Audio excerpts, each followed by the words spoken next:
Working harder is often the fastest way to stop improving. Hi everyone, I'm Carl, and welcome back to Raising Thinkers. Every week, Raising Thinkers breaks down powerful ideas from a book to help you think, learn, and grow at any stage of life. Today, we're diving into a book that can help you become a genius in your field, no matter your age or background. The book is Peak: Secrets from the New Science of Expertise by Dr. Anders Ericsson, a psychologist from the US. Many people believe that geniuses are born, not made. For example, take Messi and Maradona.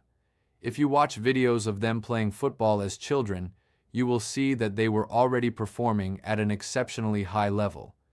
As they grew up, they continued to play football in the same style they had developed as kids. This raises a critical question.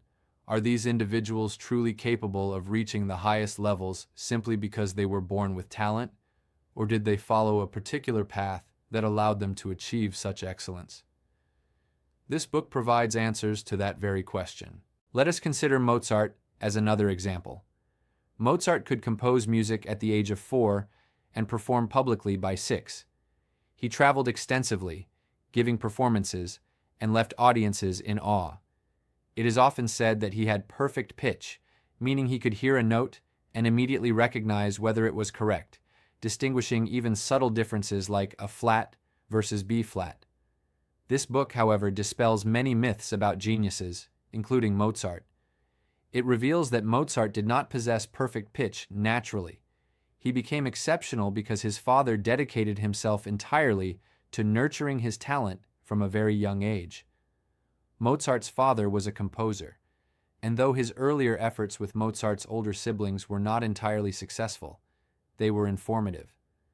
With greater experience, he focused all his efforts on young Mozart, ultimately guiding him to become one of the greatest musicians in history. Another example people often mention is Paganini. There is a famous story about him performing on the violin when a string broke. The audience assumed he could no longer continue, yet he pressed on. Then another string snapped, leaving just 2 strings, and he played fluently. Surprisingly, a third string broke, leaving only a single string, and he completed the entire piece on that one string. Later, it was discovered that his left-hand fingers were covered in blood from pressing so hard. Naturally, this performance spread the legend that Paganini was a genius beyond ordinary comprehension. However, Dr. Ericsson investigated the backgrounds of these so-called geniuses, including Paganini. The truth is fascinating. Paganini's ability to perform a piece with progressively fewer strings stemmed from deliberate preparation. While pursuing a particular lady, he had composed a piece using only the outer 2 strings, the thicker string representing a male voice and the thinner string representing a female voice. After performing this musical conversation for the lady, he challenged himself further by removing 1 string and composing a piece for a single string. Therefore, the performance in which 3 strings broke consecutively was intentional.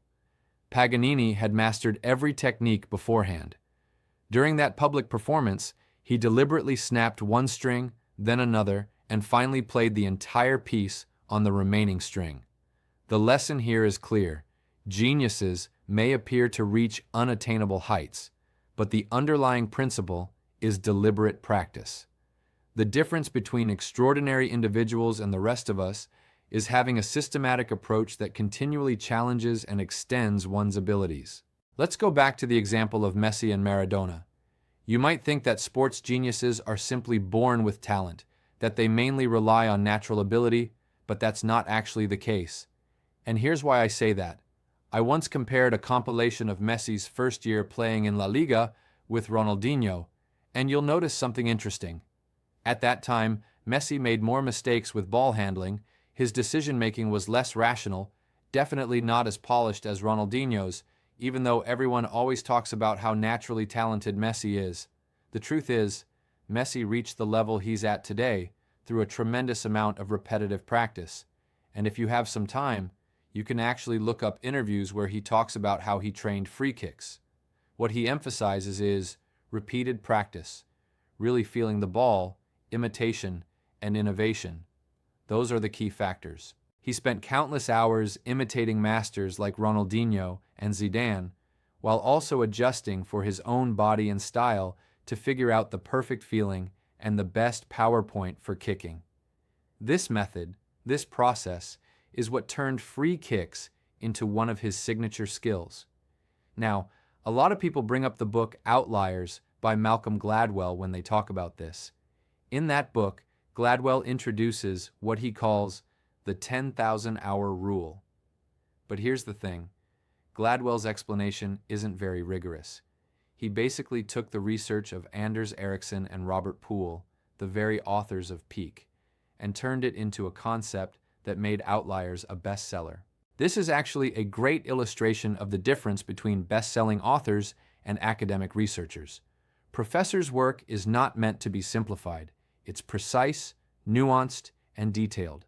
Simplified ideas are easier for the general public to grasp, and that's what Gladwell did. Let me explain the so-called 10,000-hour theory. It says that in any field, if you do something for 10,000 hours, you can become a master, a genius. Sounds simple, right? That's why so many people reference outliers in speeches. But if you think about it carefully, it actually doesn't hold up. Think about this. What if there's a teacher who's mediocre, doesn't put much effort into teaching, but has been teaching for decades? He's probably logged over 10,000 hours of classroom time. Does that make him an extraordinary teacher? Of course not.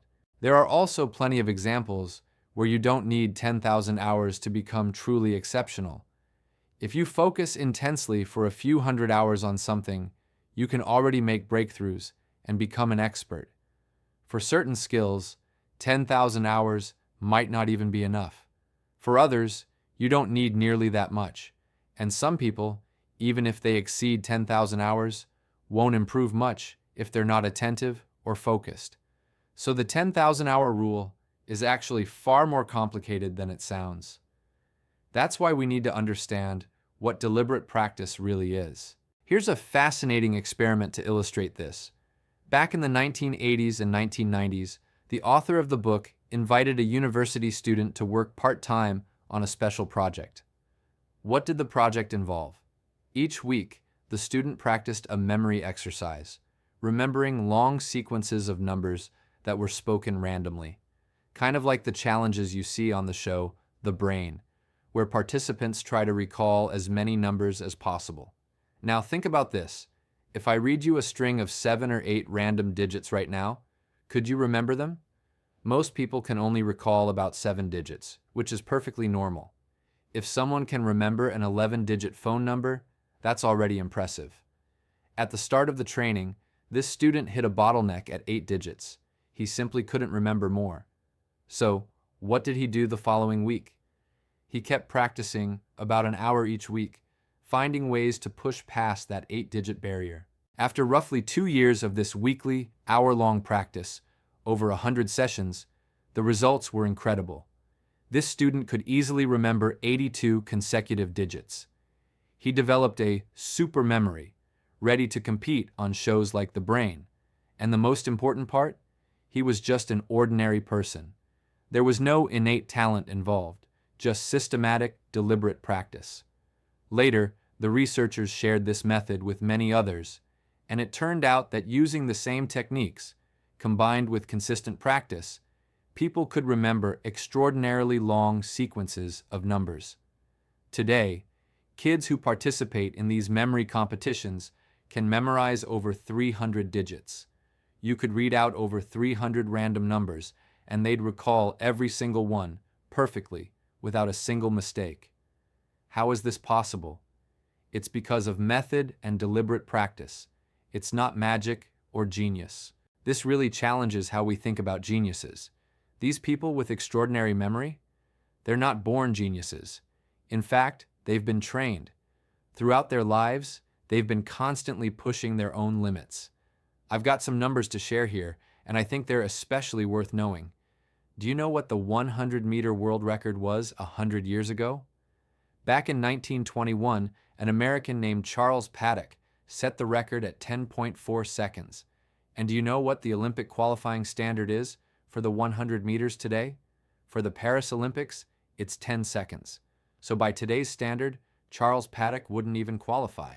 That really shows how humans can keep pushing the limits. Have you ever seen the movie Aquila and the Bee? It's about an African-American girl who trains to compete in a spelling competition. At first, she didn't know many words. Her academic performance was average. But through continuous practice with her coach, repeating the same exercises over and over, she finally remembered almost all the words. In spelling competitions, you have to memorize really obscure words, and she managed to do it. This is deliberate training for the brain. So, the difference between being excellent, outstanding, or extraordinary mainly comes down to time. This is similar to Gladwell's 10,000-hour rule, but with an important nuance. Not everything needs 10,000 hours, and not everything will require exactly that to reach mastery. Why does the author oppose the 10,000-hour theory? Because it can cause three major misconceptions. The first is that you can't casually promise results. You can't tell someone, if you spend 10,000 hours, you will definitely become an expert. I even heard a doctor say that after seeing almost 10,000 patients, he would definitely be an expert. But that's not true. Not every profession guarantees mastery just because you've put in 10,000 hours.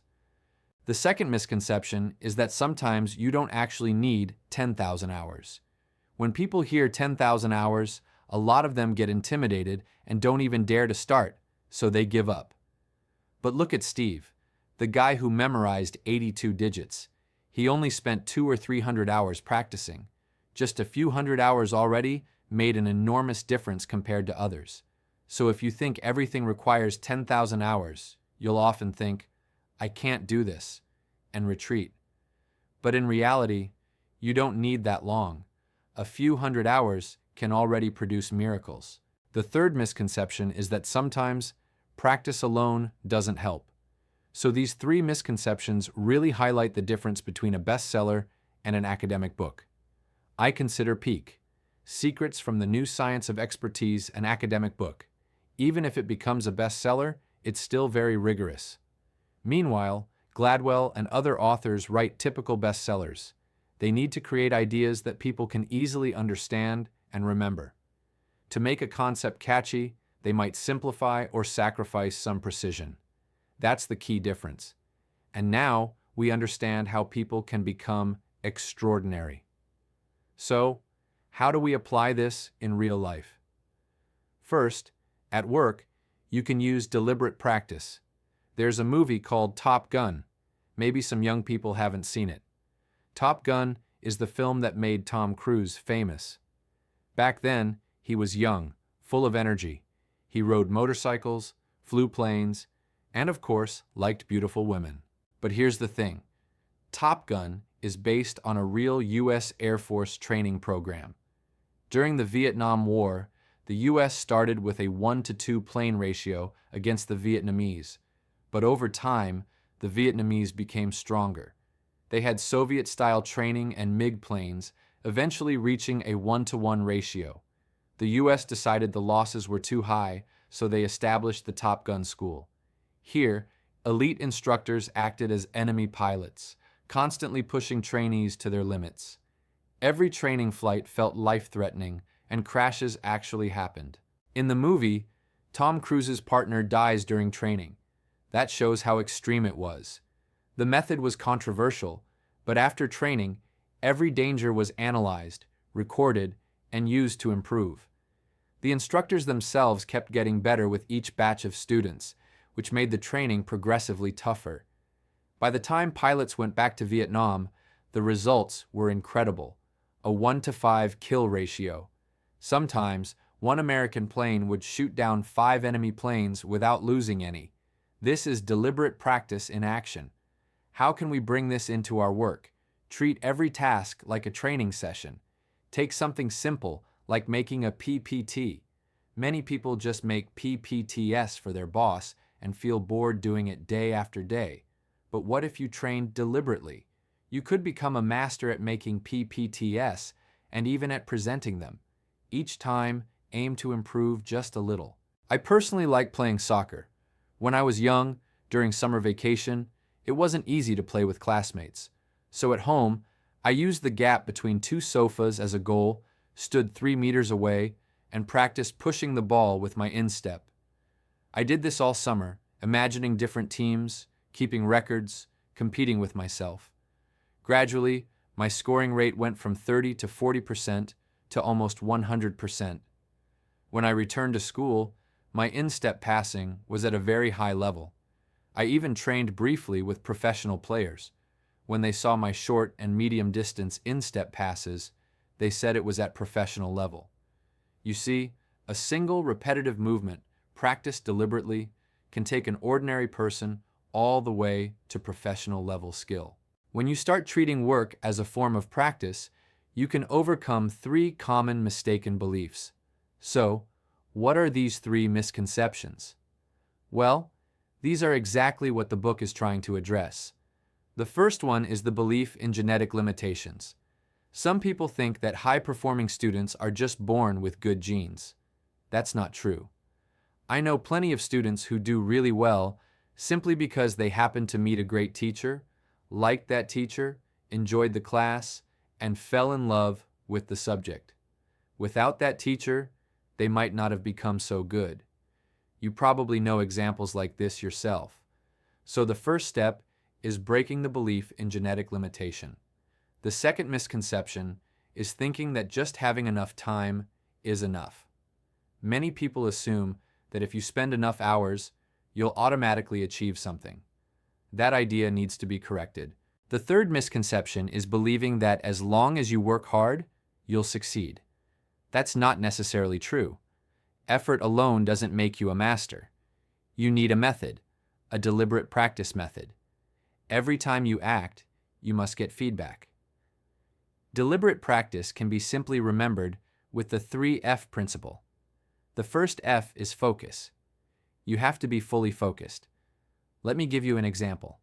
There's a golfer practicing his swings, hitting the ball repeatedly.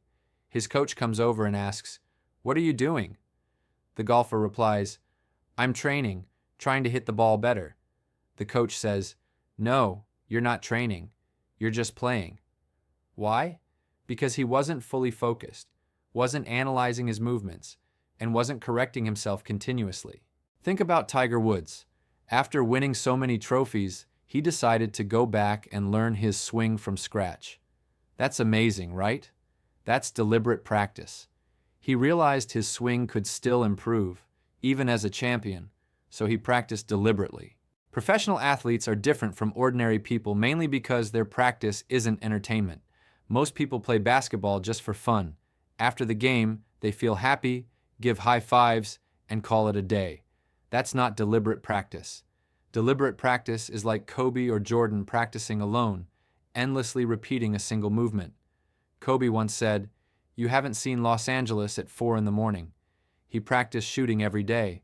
It was extremely boring, and that kind of boring, repetitive work requires real perseverance to become exceptional. If you treat everything as entertainment, you only relax, and you can't reach greatness. So, the first key is focus. The second F is feedback. You need someone to give you feedback, what you did well and what you didn't. The most effective way is to have a personal coach. For example, there was a 70-year-old man who suddenly wanted to learn karate after seeing his grandson doing well. He asked the author if he could reach black belt at his age. They created a plan, got a private coach to continuously correct him, and set clear tasks. He practiced about 5 hours a day, and by age 75, he achieved a blue belt. If he continued, he might reach black belt by 80. Another example, a 36-year-old man came to the author wanting to become a professional golfer. He had never played golf or done any sport. They set up a plan, found professionals to guide him, and he improved quickly because he focused entirely on this deliberate practice. This shows the real power of deliberate practice. If you practice deliberately, you can achieve many dreams. For instance, mastering a foreign language requires setting clear goals and ideally hiring a coach to provide feedback. The third F is fix it. Fix it means correcting the problems you identify. Feedback shows you the gaps, and then you actively correct them. For example, my daughter joined her school volleyball team, but rarely played in matches because the coach immediately substituted anyone who served incorrectly. So, I made a plan with her. Practice 5 times a week, half an hour each session, focusing only on serves. We set incremental goals and recorded her progress. After 10 weeks, she could make 9 out of 10 serves in practice. In the last match of the semester, she was the only player to stay on the court the entire game. So, remember the 3F principle: focus, feedback, fix it. Keep challenging your comfort zone and turn work into a field for deliberate practice. Imagine going to work every day with this mindset.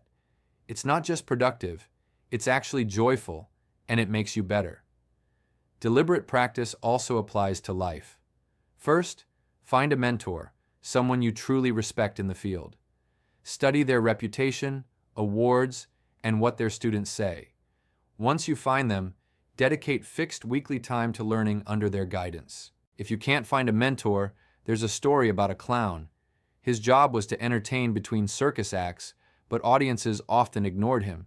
He wanted to become a master storyteller, so he practiced on the street, stopping strangers to tell stories and jokes, and timed how often he got rejected.